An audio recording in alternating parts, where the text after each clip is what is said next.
Hi, my name's Angela. I'm one of the haematology specialist nurses at Chesterfield Royal Hospital. September is Blood Cancer Awareness Month, and today we just really wanted to raise the awareness of lymphoma. Lymphoma is a type of blood cancer that occurs in white cells called lymphocytes, which potentially just grow out of control.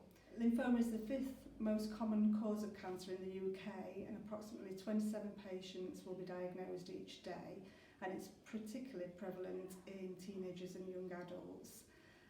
There's no known causes for lymphoma, and it's quite a complex disease, and it's got approximately 60 subtypes. So I'd just like to introduce Tony, who's kindly agreed to come and talk to us about his experience. Tony was diagnosed with follicular lymphoma in 2012. So, yeah, quite a while ago now, Tony, isn't it? Yeah. So, firstly, can I just ask what brought you to the attention of us? How did you... I got a job working in the football club in Chesterfield, and out of nowhere I had a small lump on my neck. It was literally the size of a pea, and I'd seen all the adverts on the telly about speaking out early and stuff like that, and I'd only had it for like a week or two. It didn't get any bigger, it wasn't small. We had a physio at the football club who I knew really well, so I thought I could confide in him and speak freely, and so I just said, look, I says, there's this lump on my neck. I says, I have no idea what it is, where it's come from, what's happening. And he went, so he said, well, he said, we have a game tomorrow night, speak to the club doctor. So I went to see the club doctor, and he was like, I don't know what it is, doesn't seem too bad, but go see your GP. And I went to see my GP, and then I sort of went through that 6-week referral program, and so I did that, and then it just snowballed. It's really strange. I obviously had an appointment here. I remember having a scan. So the scan seemed okay, but we'll do a biopsy. We'll have biopsy looked okay, but we'll get results in about 4 weeks. 6 weeks later, I got a phone call. I was fit and I hadn't been ill, and then like I say, I was working football club, so I came up with my training kit.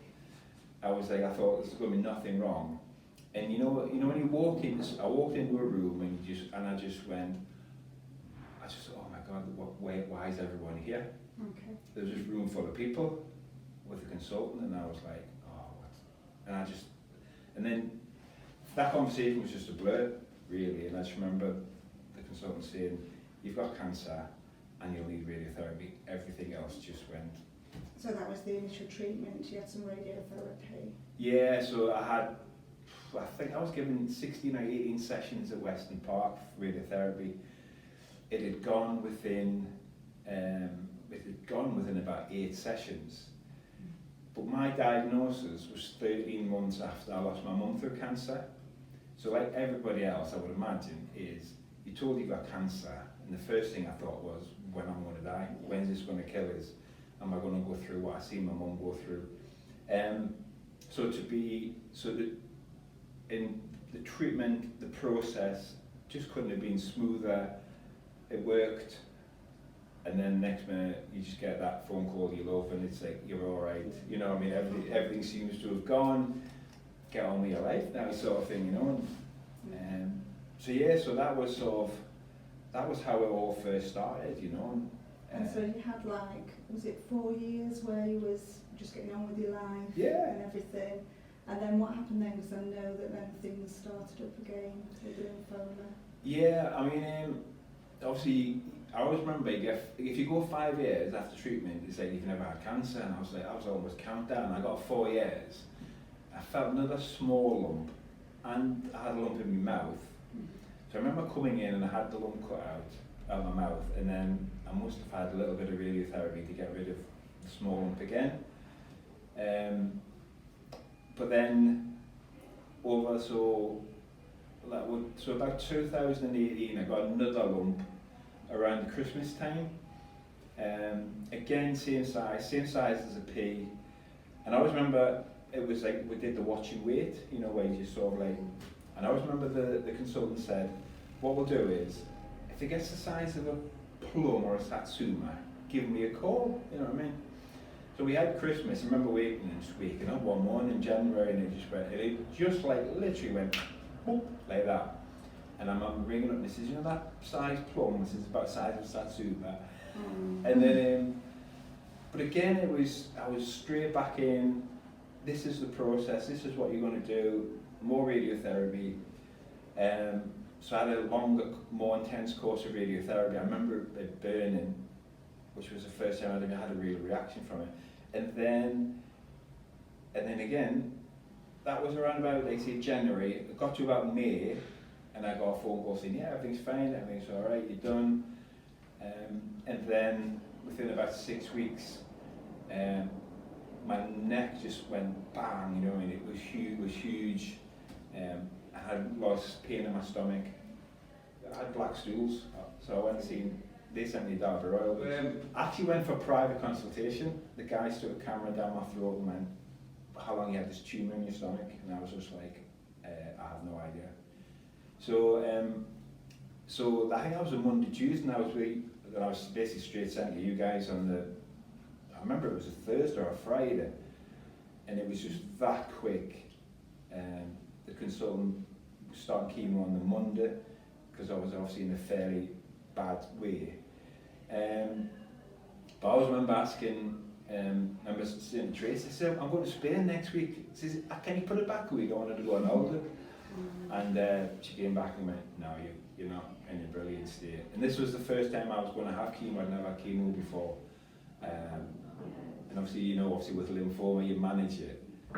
And I spent the next 3 or 4 months trying to, as a team, we're working through trying to find a chemo that worked and could get under control, and we couldn't. And I don't know what the name of the chemo was, but I was having one about 20 hours a day for the 6 days a week, and just nothing could work. And then obviously I was shipped off to Sheffield for a stem cell transplant, which was horrific. Yeah. I mean, you talk about experiences, it saved my life, it's kept me alive and all of this, but what an experience. Oh, that was tough, you know what I mean, really, really tough.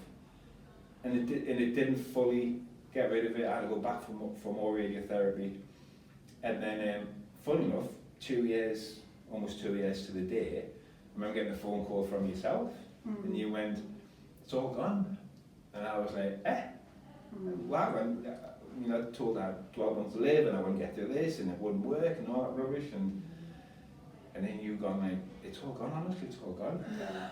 Which is lovely for us to be able to say those kind of conversations. Yeah. So it was obviously a difficult time. It's been a difficult 10 years. So what sort of support have you received during that time? I mean, the support has been, I cannot fault anybody, to be honest. I mean, initially, I remember the first time, because you never think it's going to come back. I remember getting in touch with Macmillan. I was like, I hear you do a grant, and what can I use this for? So they paid for my petrol to get a Sheffield in back. And then you guys, I have to, just because you're here and I'm here, you guys have been brilliant. Do you know what I mean? It's been fantastic and support, and every time I needed something, even the scares you get in between, I've been able to get in touch and ring up and just say like, this is not quite sure, and years are gone. And I've been in here within a couple of hours of that phone call, you see. So I cannot fault the support I've had. It's been brilliant. I think there's a couple of things I just wanted to make aware, because the tough thing is, taking that very first step, you know that if it's not good news, your life is going to change rapidly, do you know what I mean?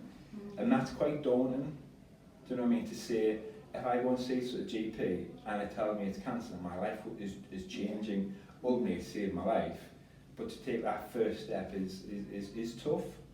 But I have to be honest, and you may correct me if I'm wrong, I think I've been a fairly decent patient where you've said, if you jump through this hoop, everything will be alright, and I've jumped through hoops and I've sort of done everything that was sort of asked of us, you know, and I haven't been a pain in the backside often.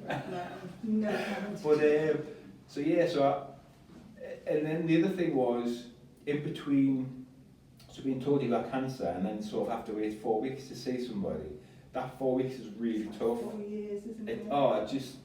You know, and you're sat there and you're thinking, you're banging your head against a brick wall. And we understand that. It's Yeah. just getting that information and getting the right information to get the right treatment, but we know it's very, very hard, Yeah. particularly to things. No, it is tough, and I think, again, to pick up that phone to say to somebody, I'm really struggling, it's difficult as well, you know, and I suppose I'm 50-year-old, stubborn northerner man, so to just ring somebody up and say, oh God, I'm really struggling with stuff, is tough as well, you know, it's not easy to do, but once I realised talking to somebody just gets everything out there, you know, and it's problem halved, it was a problem shared, the problem halved, and it is true, do you know what I mean? And you guys are the experts, do you know what I mean? I'm sat at home thinking, well, what happens when I die, and what happens at my funeral, and you know, and all this, and you've only just been diagnosed, do you know what I mean? And it is really, really tough, but to do it, you know. And about taking that first step and Yeah. getting some help and support is important, isn't it? I mean, I never knew anything about it, never really heard of it. No. And I always remember the consultant saying, like, there's no good ending with lymphoma, there's no happy ending, he said, you know what I mean? Right. And all sorts of stuff. I mean, the guys in Sheffield, I got signed off at Sheffield to come back here, and the consultant says, we'll meet again.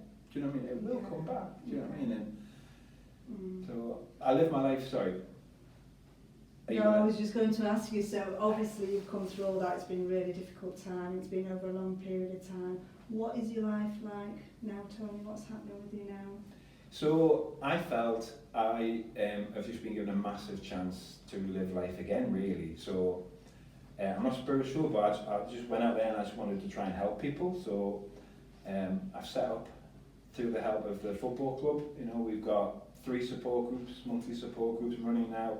We do a weekly walking group. I've got my own support group, which I set up in the very, very beginning. Life's brilliant, do you know what I mean? Life can't be much better. Less than 2 weeks I do the Great North Run for a second time. So, you know, so I'm fit, I'm healthy. I know I'm almost sat on a ticking time bomb, but I mean, aren't we all? Do you know what I mean? And if you sit and think, oh, what happens tomorrow and what happens if it comes back, and then, but I don't live my life like that, you know what I mean? I literally live it to the best of my ability every day. And I think until you realise, or you get to the point where it's almost snatched away from you, you don't realise how good life is.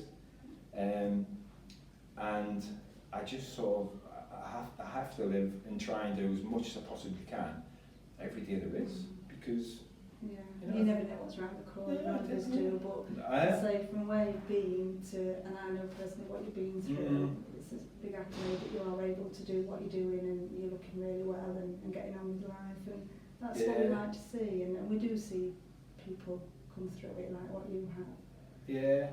Can I just ask you lastly, what message would you like to get across for somebody who thinks they may have lymphoma, or is there any messages you want to get out there? No, certainly. It's really tough because I was never ill. Yeah. I was never ill with anything. I had the odd nights where I wish I'd lost some weight. I was putting weight on, I think. But I think if, you know, what I did, I found a lump. I was really hesitant and nervous about it. But you just make that call, you know, because like I said earlier on, you know your life's going to change massively, but it's going to save your life. You know what I mean? If I had sort of hung on and the lump got bigger and I didn't know what it was or what was going to happen, you get to a point where it's too late. Do you know what I mean? So my message to anybody would be, you know, if you're not bothering people, do you know, it's your job, it's a GP's job and stuff like that. Throw your hands into the experts and let them sort it out. And then if it's nothing, it's nothing. If it is, then they'll help you in the long term, you know, you'd be better for it. So well, that's really good. Thank you. No, you're fine. Thank you.